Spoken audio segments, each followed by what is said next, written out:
है कि इंडिया ये क्यों कर रहा है और G20 पे ये क्यों डिस्कशन हो रही है।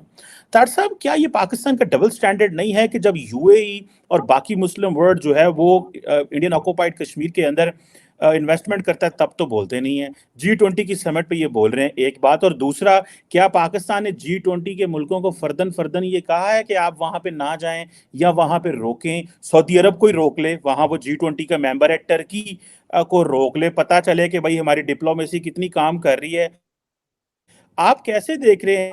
एक तरफ पाकिस्तान में जो जुडिशरी है वो बैठ गई है, 8 जजों ने सुना है, कल वो कह रहे हैं कि हमने जो पार्लियामेंट ने लॉ बनाया उसको रिव्यू करना है, इधर फॉरेन पॉलिसी पे ब्लंडर हो रहे हैं, मुस्लिम वर्ल्ड हमारी बात नहीं सुन रही। तो ये डायरेक्शन फाइनेंशियली जो है वो आपको पता है सागदार अमेरिका नहीं आ सके। So how do you see this developing regional and ये जो डोमेस्टिक अनसर्टेनिटी जो आप देख रहे हैं सर? देखिए, मैं चीमा साहब, जो कश्मीर में इस वक्त जो चीजें चल रही हैं, मैं उसके एक पूरा वो इसका बैकग्राउंड भी बताना चाहूंगा कि एक तो ये पहले ही अनाउंस था कि उन्होंने ये कश्मीर के अंदर करना है, और बल्कि जो G20 के सारे थे उनको उन्होंने सारा स्प्रेड किया था भारत के अंदर, मुख्तलिफ रीजन्स के अंदर उनकी मीटिंग करनी थी। ये कोई नई बात, कोई सरप्राइज नहीं है। लेकिन पाकिस्तान की तरफ से मैं ये बताना चाहूंगा कि पाकिस्तान हर चीज के ऊपर जो है वो अपनी ग्रिप लूज करता नजर आ रहा है। इमरान खान दौर से पाकिस्तान आइसोलेशन में है, और उसके बाद जो इस वक्त दुनिया में नए ब्लॉक बन रहे हैं रशिया और चाइना के, उसमें दोबारा पाकिस्तान इज नोवेयर समवेयर। बल्कि जो मैं समझता हूं नए ब्लॉक बन रहे हैं ईरान के साथ, रिलेशनशिप चाइना के ठीक होने से Pakistan is going to lose their leverage with China at the same time. अब उसमें ना सिर्फ इनका डबल स्टैंडर्ड कश्मीर पे यूएई, कश्मीर के अंदर यूएई के हवाले से है, बल्कि आप डबल स्टैंडर्ड देखें चाइना के अंदर वीगर्स मुसलमानों के लिए पाकिस्तान आवाज बिल्कुल नहीं उठाता, दूसरी चीजों के ऊपर आवाज उठाता है। लेकिन इस वक्त अगर देखा जाए तो जो पाकिस्तान के अंदर पॉलिटिकल इंस्टेबिलिटी और जो फाइनेंशियल क्राइसिस चल रहे हैं, इनकी बेसिस पे आप क्या समझते हैं लोग इनकी बात सुनेंगे?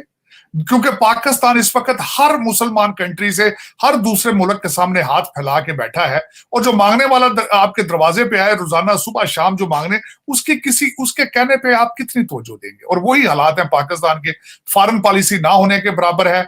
जो मरासला खान साहब ने जो लहराया था, उसने मेरा ख्याल है पाकिस्तान की फॉरेन पॉलिसी के उसको कहते हैं last nail in the coffin. लेकिन ये कि मैं दूसरी दो बातें बताना चाहूंगा जो इस वक्त बड़ी काबिल फिक्र है, मैं समझता हूं हर पाकिस्तानी या पाकिस्तानी गवर्नमेंट को सोचना चाहिए। जितनी यूएई वहां पे इन्वेस्टमेंट कर रहा है, जो भारत कश्मीर के अंदर इंफ्रास्ट्रक्चर के ऊपर प्लान कर रहा है, जो नए मंसूबे बना रहा है, आप अपने कश्मीरियों को क्या जवाब देंगे? वहां पे यूएई बहुत बड़ी माल बना रहा है, वहां पे हॉस्पिटल बनाए जा रहे हैं, मेडिकल कॉलेजेस बनाए जा रहे हैं। अभी रिसेंटली भारत ने वहां एक बहुत बड़ा ब्रिज बनाया रेलवे का, वो एक सड़कों का जाल बिछा रहे हैं वहां पे। आप अपने कश्मीरियों को क्या जवाब देंगे? आप उनको क्या बताएंगे जब दूसरी तरफ दूध की नहरें होंगी और यहां आप दहशतगर्दी का रोना रोएंगे? आपके 30-35% इन्फ्लेशन रेट चल रहा है, और रिसेंट इंस्टेबिलिटी जो है, आपने वहां पे जो आजाद कश्मीर के अंदर जो नए क्राइसिस हैं, वहां पे वजीर आजम के खिलाफ जो कुछ हुआ है, बल्कि मैं उस पर भी बात करना चाहूंगा कि ये वहां पे अब उन्होंने रेट तो की है अपनी सुप्रीम कोर्ट के अंदर, लेकिन मैं समझता हूं उसके पीछे खैर काफी अवामल है। मैं कल से रिसर्च कर रहा हूं, यहां तक बल्कि उसमें बातें आ रही हैं कि अमीन घंडापुर की इन्वॉल्वमेंट नजर आ रही है उनकी, वहां करप्शन में, उनके कॉन्ट्रैक्ट्स लेने में, वहां पे उनके कई अपॉइंटमेंट्स के अंदर मस्जिदों को रेगुलाइज जो वहां किया गया मदरसों में, उनमें करप्शन की स्टोरियां और कई स्टोरियां उसमें सामने आ रही हैं। लेकिन जो मैं समझता हूं आजाद कश्मीर के वजीर आजम को जुडिशरी की तरफ से हटा के आपकी शहबाज शरीफ साहब को भी सिग्नल भेजा गया है, और दूसरा सिग्नल इमरान खान साहब को भी भेजा गया है कि आप रियासत से टक्कर लेंगे तो रियासत विल बाउंस बैक, रियासत विल रिस्पॉन्ड। मेरे ख्याल में वहां पे एक बड़ा इसका जो दो चार चीजें और चल रही पाकिस्तान में अगर देखा जाए, तो जो पावर शो किया जा रहा है, जो आपके बंदियाल साहब ने पावर शो किया है, 8 हम ख्याल जजों को साथ लेके पावर शो कर रहे हैं कि आप 7 हैं, हम 8 हैं। एक तो ये वहां पे चल रहा है। दूसरा, काजी फायज ईसा साहब के खिलाफ गुजरांवाला बार ने रेफरेंस अपना जो है वो दाखिल करा दिया है कि जो अगले दिन वो नेशनल असेंबली में गए हैं, that was not appropriate or it was not aligned with the ethics codes of Supreme Court। दूसरा, जो इस वक्त जो एक और नया क्राइसिस चल रहा है, खान साहब के निकाह के ऊपर डिस्कशंस हो रही हैं कि वो उसके ऊपर लोगों ने हाई कोर्ट में, जो सुप्रीम कोर्ट में कर रखा है। लेकिन पाकिस्तान के अंदर कोई हालात संभलते नजर नहीं आ रहे बिल्कुल भी। मैं अगर समझता हूं इस वक्त पाकिस्तान को सख्त फैसलों की जरूरत थी, वो सख्त फैसले कहां से आते हैं सारे पाकिस्तान को पता है, वो कहां से कौन कर सकता है, कौन करने की सलाहियत रखता है, लेकिन वो बिल्कुल खामोश है, वो बिल्कुल खामोश है। और जब मतलब की बात पे वो कह देते हैं हम न्यूट्रल है, लेकिन उनके बगैर पाकिस्तान तो एक दिन भी नहीं चल सकता, चला तो वो ही रहे हैं। मेरे ख्याल में उनको स्टेप इन करके इन चीजों को ओन करना चाहिए। और मैं बड़ा पुरोमीद था, खासकर हमारे जो नए आर्मी चीफ हैं, उनका पोर्टफोलियो बड़ा स्ट्रांग था, उनका माजी बड़ा स्ट्रांग था। He is professional soldier, he is a man of character, और मैं समझता था पाकिस्तान को संभालेंगे। जो पिछले दौर में गलतियां हुई हैं उनको ओन करेंगे, क्योंकि जब तक आप अपनी गलतियों को ओन करके कन्फेस नहीं करते, आप इस्लाह नहीं कर पाते। मेरा ख्याल है, अब पता नहीं वो कब इन चीजों को ओन करके इस्लाह करेंगे, लेकिन इस वक्त मेरा ख्याल है किसी एक आईनी हाथ की जरूरत है जो सख्त फैसले भी करे और इन सबको टेबल पर बाजू मरोड़ कर बिठाए इनको, क्योंकि ये तो खुले छोड़ने वाले लोग ही नहीं ना। और दूसरा, मैं अगर बताई जाए आपको बात, चीमा साहब, ये सब उनकी पैदावार है। हमारी जो तीसरी कुव्वत है उन सब के बाप है। भुट्टो से लेकर हमारे खान साहब तक कंटेनर के ऊपर जिन्होंने बिठाया था, उनको चाहिए कि अब इनको कंटेनर से उतार लें, इनको उतार के उनको टेबल पर बिठाएं, उनके कहें बेटा जी अब बस इनफ इज इनफ। वो बच्चा जब कई दफा चीखता है ना, कहता डैडी ना, कभी बाप को ठुडे मारता है, मुझे ये ले दो, कभी कहता है ये ले दो, कभी बाप की कमीज फाड़ता है, तो बाप को चाहिए वो थप्पड़ दो लगा के उसको बंदे का पुत्र बानो, बथेरी हो गई, बड़ी खेड़ा खेडी होगी, बह जाओ, मुल्क उड़ने लगी, उड़ के हालात बहुत खराब चल रहे।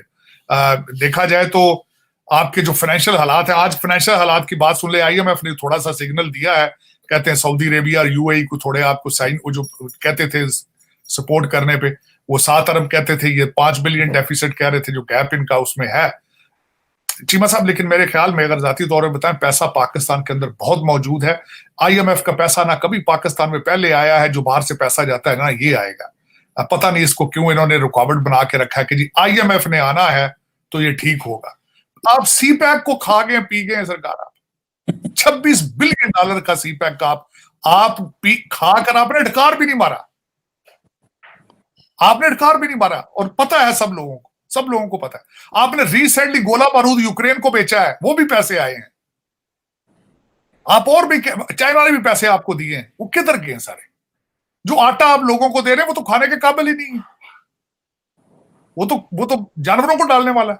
अगर आप कहें कि हम आटा दे रहे हैं वो सारे पैसों का, जो चाइना से पैसा आया, पैसा तो आ रहा है बाहर से, हम मुसलसल ले रहे हैं, आ रहा है पैसा, अब और भी मजीद आएगा तो कहां जाएगा वो? पाकिस्तान पहुंचेगा भी नहीं वो तो सिर्फ मैं आपको बताता हूं, आपकी जो रूलिंग एलीट है, इनके बच्चों की ट्यूशन फीसें और इनके प्रोजेक्ट जो रुके हुए हैं दुबई और लंदन में, उनको वो पाया तक मील तक पहुंचाएंगे।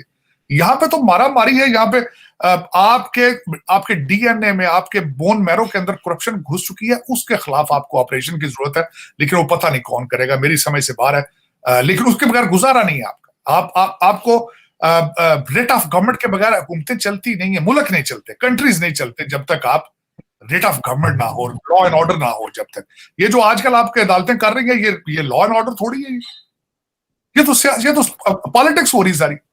51,744 केसेस है सुप्रीम कोर्ट के, उन्होंने पता ही नहीं, वो इलेक्शन कमीशन बन के बैठे हैं, वो कहते हैं पैसे जमा करा कर रसीदें ले आओ, सारा दिन बैठ के लल्ले तल्ले कर रहे हैं। इस तरह थोड़ी होता है। बल्कि चीमा साहब मैं एक और बात ये कहूंगा, कौम को मेरे ख्याल में पता होना चाहिए कि कौम को ये जजेस यहां तक पहुंचे किस तरह है। यस, हर जज का पोर्टफोलियो बताना चाहिए कौम को कि ये किसने भर्ती किया था। मैं शायद आपको याद होगा, बड़ा अरसा पहले कहता था ये चौधरी जुडिशरी, इफ्तिखार चौधरी साहब की मूवमेंट में जिसने 2 थप्पड़ खाए थे वो जज बन गया। जिसने मार रोड लाहौर के ऊपर जिस वकील का सर फटा था पुलिस के डंडे से, वो हाईकोर्ट का जज बन गया, वो प्रमोट हो उठते जाए जा रहे, उनसे क्या एक्सपेक्ट करेंगे? यही है ना, ये जो आज जो हो रहा है यही हो रहा है। फिर उतो भणूजे जवाइयां दी गेम है, भणूजियां दी गेम है, सालियां दी गेम है। पूरे पाकिस्तान में ये गेम मशहूर हो चुकी है, साले बहनोई और सास ससुर की। और उसके और मारा एक माफिया ऑर्गेनाइजेशन, माफिया बन चुका है, और अरबों का 300 अरब का भी अभी पंजाब की गवर्नमेंट जो पिछली है उस पर इल्जाम है, 300 अरब रुपए का, थोड़ा सा नहीं, 300 अरब रुपए। और वो कहते हैं कि हमारे पास फाइलें मौजूद हैं, हमारे पास, लेकिन अरेस्ट ईद के बाद कहते करें, क्योंकि वो कहते हैं कि हमने भी ईद करनी है, इन्होंने भी ईद करनी है। तो